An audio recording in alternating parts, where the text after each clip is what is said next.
Hello বন্ধুরা, বাংলায় ১০০ দিনের কাজের মামলা শুনানি পিছিয়ে দিল সুপ্রিম কোর্ট।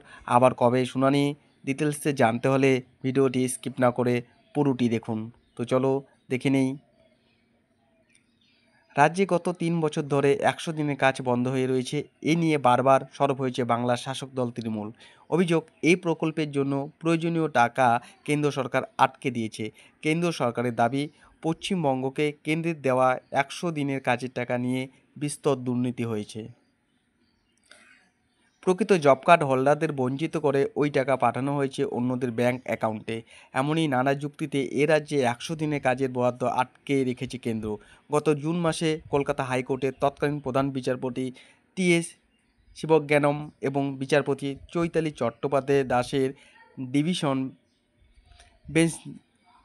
বেঞ্চ নির্দেশ দেয় ১০০ দিনের কাজ আবার শুরু করতে হবে।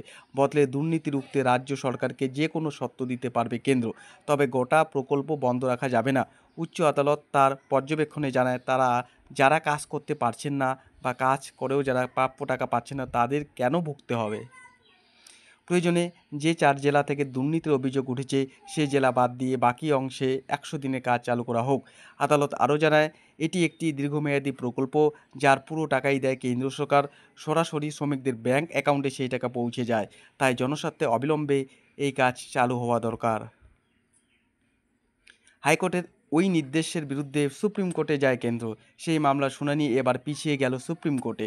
সোমবার ১০০ দিনের কাজের মামলার শুনানি হওয়ার কথা ছিল সুপ্রিম কোর্টে, কিন্তু কেন্দ্রের অতিরিক্ত সলিসিটর জেনারেলের আবেদনের শুনানি পিছিয়ে দেওয়া হয়েছে। পরিবর্তে জানানো হয়েছে আগামী ২৭শে অক্টোবর এই মামলাটি শুনবে ২ বিচারপতির বেঞ্চ। ১০০ দিনের কাজের পরবর্তী আপডেট পেতে চ্যানেলটিকে অবশ্যই সাবস্ক্রাইব করে এবং ভিডিওটিকে লাইক করে দেবেন।